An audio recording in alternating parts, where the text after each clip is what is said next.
to be praising your monk. That worked. Then you have to go on for 15 seconds, at least.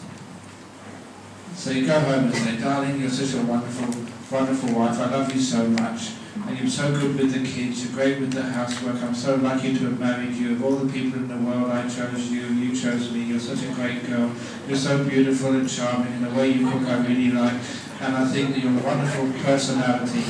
15 seconds. Otherwise it doesn't get in. But you criticize her. You talk too much. And she hears it straight away. And she doesn't forget it. For years, you said I talk too much. And that's the same with men also. We just have not been trained to accept praise, but we always accept criticism.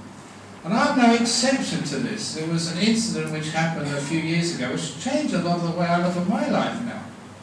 And that was when I was awarded a medal in Australia for some of the community work which I was doing. And it was a very prestigious award.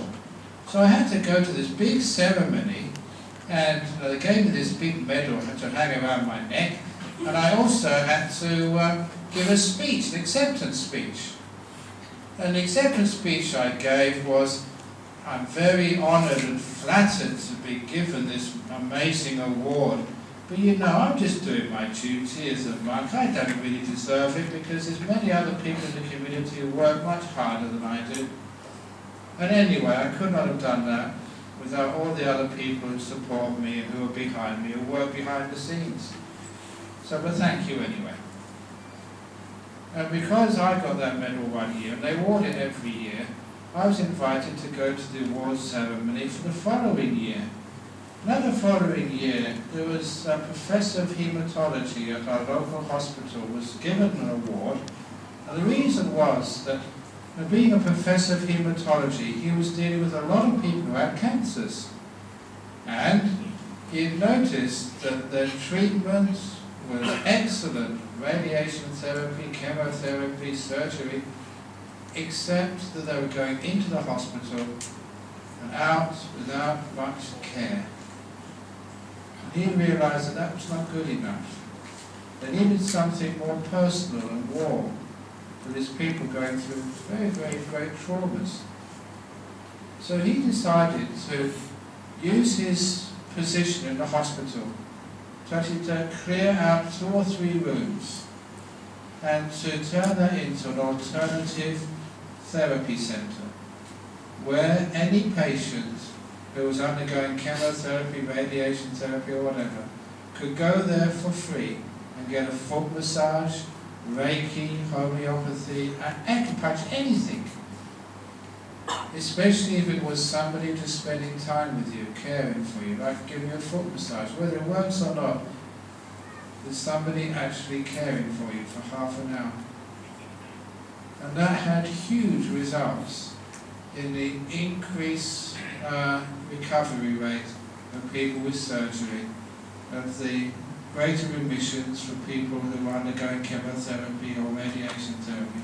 Simply adding that extra ingredient of someone caring for you after you've been through these very, very painful or unpleasant experiences like chemotherapy had a huge difference. And because of that, they decided to award him this beautiful medal. And when I heard what he'd done, I got emotional. I felt, wow, what a wonderful person this was. And I thought, isn't it great there are some people like that who actually understand the needs of people who are suffering. But when he got up to accept his medal, his speech was, I don't know why you gave it to me. There are more people who work much harder in the community than I do. And anyway, I could not have done it without all the people behind me. It was my speech.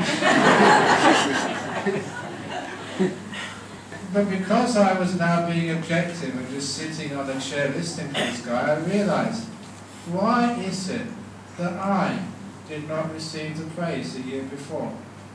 Why is it that I just sort of pushed it aside and saying there's other people better than me, There's other people who have helped me, and they deserve as much as I do.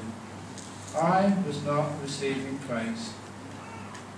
That's one of the great reasons why people get depressed. They receive criticism and they don't know how to receive praise. As a result of that experience, I've been teaching so many people in Australia. The next time someone gives you an award, when you give your speech, the first thing you should say is, "Thank you, I deserve that." So next time I get a medal, I go, "Thank you, I deserve that." And you go, why do people laugh at that? Because it's not done, is it? Next time your husband tells you, "Oh, thank you, darling, for that's a wonderful meal," you said, "Yes, it was. I worked hard on that. I deserve that." Receive the praise, for goodness sake. Because if you receive the praise, actually that builds up this beautiful energy inside, and you don't get depressed. And don't think that if you receive praise, you're going to get a big head.